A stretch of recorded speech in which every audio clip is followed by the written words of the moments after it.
नमस्कार दोस्तों PCS academy में मैं आप सभी लोगों का स्वागत करता हूं। और दोस्तों, हम लोगों की यूपी पीसीएस मेंस 2020 और 21 के लिए आंसर राइटिंग की सीरीज़ चल रही थी। उसी सीरीज़ में अभी तक हम लोगों ने 130 नंबर पार्ट तक देख लिया था। आज हम लोग 131 नंबर पार्ट को देखेंगे।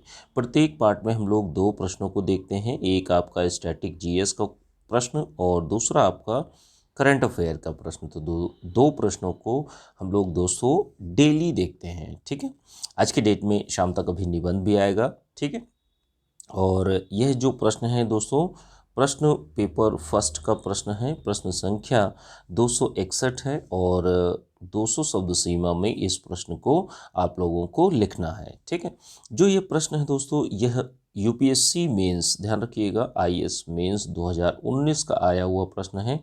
तो इससे संबंधित किस तरह टाइप के प्रश्न आईएएस में पूछे जाते हैं और यहाँ पर भी स्टेट लेवल पीसीएस में भी पूछे जाने की पूरी संभावनाएं होती हैं। तो इसीलिए इन चीज़ों को मैं करवाता हूँ। तो अच्छे से चीज़ों को आप लोग करने का प्रयास करिए। अच्छे से जो आंसर राइटिंग है, आज से ही दो दो प्रश्न आप लोग स्टार्ट करते रहिए। ठीक है, आज से आप लोग लिखना स्टार्ट कर दीजिए।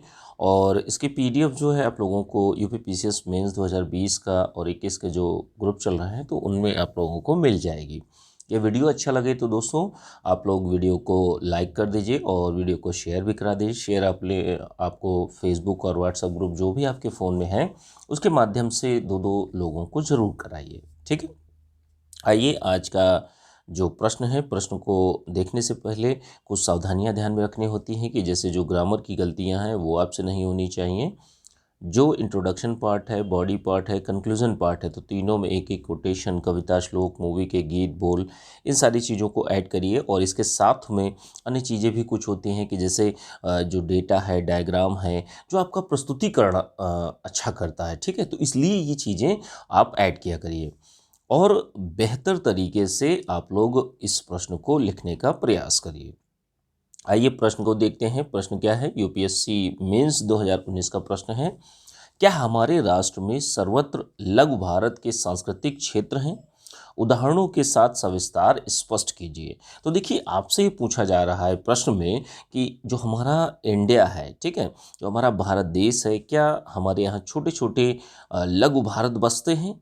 ऐसा आपसे पूछा गया। तो इसी का आपको उत्तर अपने शब्दों में जो सविस्तार रूप से आप लोगों को देना है। कीवर्ड के माध्यम से दोस्तों आप लोगों को ये चीज़ें बताने का अर्थ बस इतना ही है कि डायरेक्टली क्वेश्चन, जैसे मान लीजिए, देखिए एग्ज़ाम हॉल में जिस समय आप बैठे होते हैं, आपके सामने ये मान लीजिए प्रश्न आया। अब जिस समय आप लिखना स्टार्ट करते हैं तो उस समय सबसे पहली बात यही सोचते हैं कि आपको कौन कौन से जो पॉइंट्स हैं वो ऐड करने हैं। ठीक है, तो इसीलिए इस फ्लोचार्ट के माध्यम से आपको आंसर राइटिंग कराई जाती है। और ये चीज़ें हैं कि जैसे किसी का भी जैसे 10 लोगों का जो उत्तर है वो सेम नहीं होना चाहिए, क्योंकि सबके सोचने और समझने की क्षमता अलग अलग होती है। तो इसीलिए पॉइंट्स आपको दिए जाते हैं, आप अपने शब्दों में लिखिए इसको। ठीक है, जो प्रश्न है, प्रश्न को आप लोगों को 200 शब्दों में लिखना है और 261 नंबर प्रश्न है।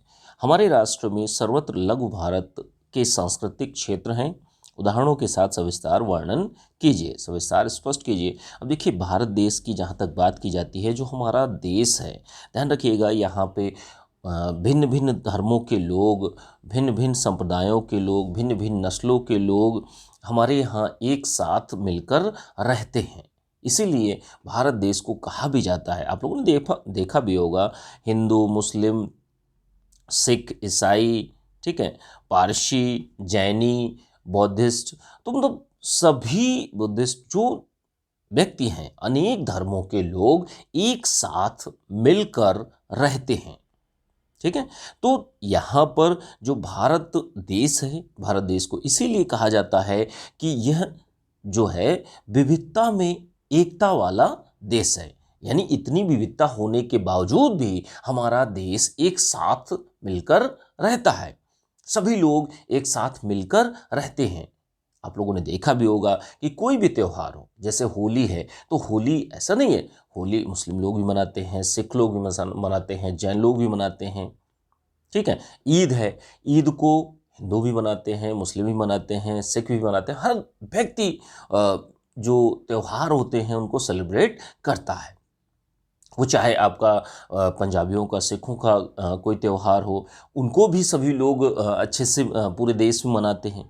तो किसी भी प्रकार से मतलब यहाँ पर विभिन्नता होने के बावजूद भी हमें एकता दिखाई पड़ती है।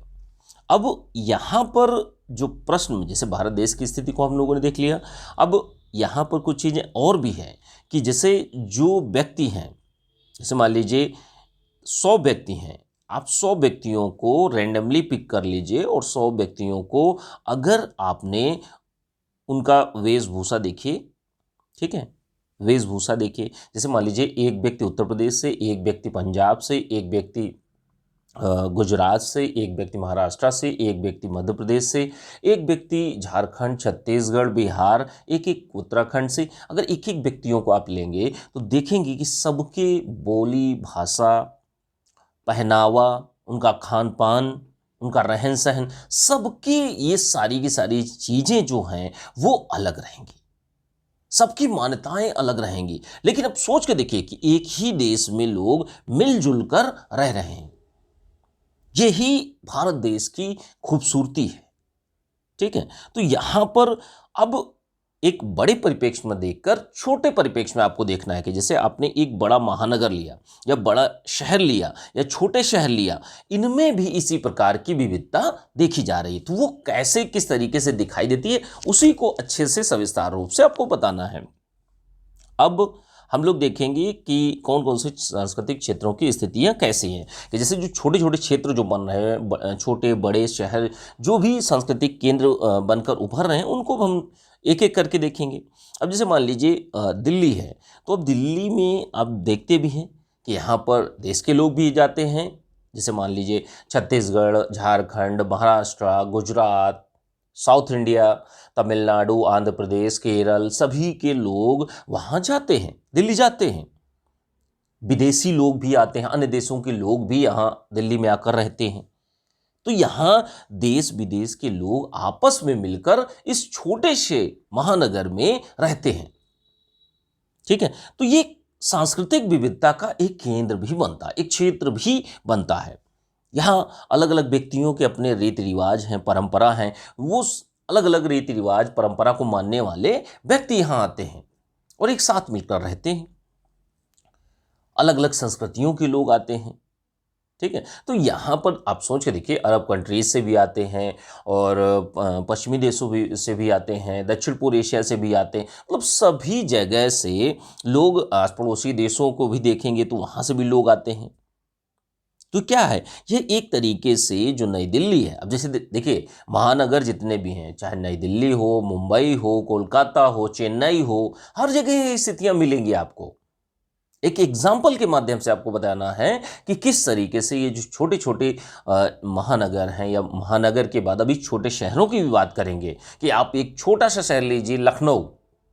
अब उस लखनऊ में ही जो पूरा देश है, पूरे देश के लोग रहते हैं।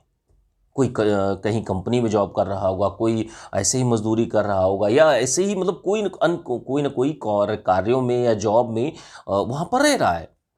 तो ये क्या है, एक विविधता में एकता को दर्शाने वाला एक सांस्कृतिक क्षेत्र बनता है जाकर, ठीक है।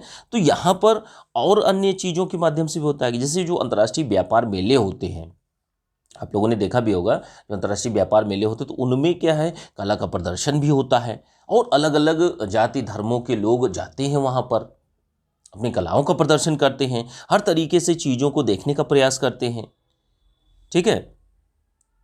तो जो ये अंतर्राष्ट्रीय व्यापार मेला होता है, इसमें अनेकों धर्मों के लोग, जातियों के लोग, संप्रदायों के लोग, नस्लों के लोग आते हैं, अपना व्यापार करते हैं, कला प्रदर्शन करते हैं। मेट्रो शहरों की बात कर लेते हैं तो मेट्रो शहरों में भी यही चीज़ें होती हैं कि सभी लोग मेट्रो सिटीज़ में, जो मेट्रोपॉलिटन सिटीज़ जो होती हैं, तो उनमें भी सभी लोग एक साथ मिलकर रहते हैं। अलग अलग भाषा बोलने वाले, वेशभूषा वाले, अलग अलग धर्मों को मानने वाले, तो यहाँ पर सभी लोग एक साथ मिलकर रहते हैं। देखा भी होगा आप लोगों ने, जैसे पंजाबी गाने अब सभी जगह सुने जाते हैं, भोजपुरी भाषा सभी जगह लगभग अब अच्छी लगने लगी है, ठीक है। तो ये हमारी एक सांस्कृतिक भिन्नता होने के बावजूद भी एकता को दर्शाती है कि सभी व्यक्ति एक एकता के सूत्र में बंधे हुए हैं। अगर हम आईटी पार्क की बात कर लेते हैं तो आईटी पार्क में हो, ठीक है, तो यहाँ पर भी हर वर्ग के लोग आते हैं, हर धर्म जाति वंश लिंग के लोग आते हैं, कार्य करते हैं। अब ये मुंबई कोलकाता चेन्नई ये एग्जाम्पल था कि यहाँ पर भी ऐसे ही छोटे छोटे जो सांस्कृतिक क्षेत्र हैं वो भी बन रहे हैं। छोटे क्षेत्रों में भी ये जो वर्तमान में विविधता है वो देखी जा रही है। गुजरात में जैसे जो पतंगबाजी होती है तो वो दक्षिण भारत में भी उसका प्रचलन बढ़ रहा है। अन्य राज्यों में भी आप लोगों ने देखा होगा कि मकर संक्रांति पे अब पतंगबाजी बहुत ज़्यादा होने लगी है। तो ये हमारे यहाँ जो एक अनुकूलनशीलता है ये बहुत अच्छी बात है। एक मिलनसार की जो एक आदत है ये लोगों के अंदर बहुत अच्छी है। खान पान की जो खान पान वेशभूषा की जो हमारे देश में जो अलग अलग क्षेत्रों में छोटे छोटे क्षेत्रों में भी ये विविधताएं हमें देखने को मिलती हैं। इसीलिए जो क्षेत्र हैं वो बड़ी विविधता के मतलब जो विविधता है विविधता में एकता के केंद्र बन रहे हैं। एक सांस्कृतिक झलक हमें दिखाई पड़ती है अपनी सभ्यता की, ठीक है, अपनी संस्कृति की। देखिए बड़ी बड़ी कंपनियां हैं, कंपनियों में भी जैसे मान लीजिए एक कंपनी में 1000 लोग काम कर रहे हैं, तो अब वहाँ पर भी तो एक सांस्कृतिक क्षेत्र बनता जा गया कि सभी लोग मिलजुल कर रहते हैं, सभी लोग एक साथ खाना खाते हैं और सभी लोग अच्छे से जो जिसको इच्छा करती है वो अपना कपड़े को पहनता है। तो ये जो बड़ी बड़ी कंपनियां हैं इनमें भी हम सांस्कृतिक विविधता के क्षेत्रों को देख सकते हैं। एक लघु भारत की जगह जो लघु भारत है, भारत की हर जगह हमें एक झलक जो है वो दिखाई पड़ती है। हर तरीके से आप जिधर देखेंगे उधर हमें एक छोटे छोटे भारत जो है वो हमें दिखाई पड़ेंगे। वो चाहे महानगर हों या मेट्रोपॉलिटन सिटीज़ हों या छोटे शहर हों और यहाँ तक कि गाँव में भी अब आपको एक विविधता देखने को मिलती है, लेकिन फिर भी गाँव में लोग मिलजुल कर रहते हैं, ठीक है। तो गाँव में भी यही है। एक छोटे से गांव में आप देखेंगे तो वहाँ पर अनेक जातियों के लोग रहते हैं, ठीक है, अनेक धर्मों के लोग भी रहने लगे हैं। वेशभूषा सबकी अलग अलग होती है, अपना पहन सहन और खान पान वो भी अलग होता है, ठीक है। तो इस तरीके से चीज़ें हमें देखने को मिलती हैं। तो इस प्रश्न को आप लोगों को अच्छे से 200 शब्दों में आप लोगों को लिखना है। तो इस प्रश्न को अच्छे से तरीके से लिखने का प्रयास करिए। इसकी पीडीएफ जो है दोस्तों आप लोगों को टेलीग्राम पर पेड ग्रुप चल रहा है 2020 और 21 का। तो जो लोग भी पेड ग्रुप ज्वाइन करना चाहते हैं ज्वाइन कर सकते हैं। नंबर है 9140085178 पर आप लोग मैसेज करके जानकारी ले सकते हैं। आइए दूसरे प्रश्न में चलते हैं हम लोग। दूसरा प्रश्न जो है आपका करंट अफेयर का प्रश्न है। प्रश्न संख्या 262 है और 125 शब्दों में इस प्रश्न को आप लोगों को लिखना है। लिखने से पहले वही सावधानियाँ कि जैसे जो ग्रामर की गलतियां हैं वो आपसे नहीं होनी चाहिए। जो इंट्रोडक्शन पार्ट है, बॉडी पार्ट है, कंक्लूजन पार्ट है, तो तीनों में एक एक कोटेशन, कविता, श्लोक, मूवी के गीत, बोल, इन सारी चीज़ों को भी ऐड करिए। इसके साथ में डेटा, फ्लो चार्ट, डायग्राम, इन सारी चीज़ों का भी अपना ऐड करिए उत्तर में और अपने उत्तर को बेहतर बनाइए। इसके साथ में कुछ चीज़ें, एक चीज़ और है कि जैसे जो अच्छे शब्द होते हैं, अच्छे वर्ड होते हैं, तो उनको अंडरलाइन भी करने का प्रयास करिए आप लोग। तो अच्छे से इस प्रश्न को लिखने का प्रयास करिए। प्रश्न जो है करंट अफेयर का प्रश्न है। प्रश्न संख्या 262 है और 125 शब्दों में इस प्रश्न को आप लोगों को लिखना है। प्रश्न को देखते हैं। राष्ट्रीय उभयलिंगी व्यक्ति परिषद की संरचना तथा कार्यों को बताइए। अभी हाल ही में जो ट्रांसजेंडर से संबंधित बिल लाया गया था तो उसमें उसी से संबंधित यह एक राष्ट्रीय उभयलिंगी व्यक्ति परिषद है, ठीक है। तो इसकी संरचना तथा कार्यों को बताना है। तो ये मोस्टली किसके लिए है? ट्रांसजेंडर्स के लिए है, ठीक है, ध्यान रखिएगा। तो इसकी संरचना की जहाँ तक बात करते हैं तो सबसे पहले इसमें एक अध्यक्ष होता है, एक उपाध्यक्ष होता है। अध्यक्ष कौन होता है? अध्यक्ष होता है केंद्रीय सामाजिक न्याय एवं अधिकारिता मंत्रालय मंत्री जो होते हैं, तो वो मंत्री इसके अध्यक्ष होंगे।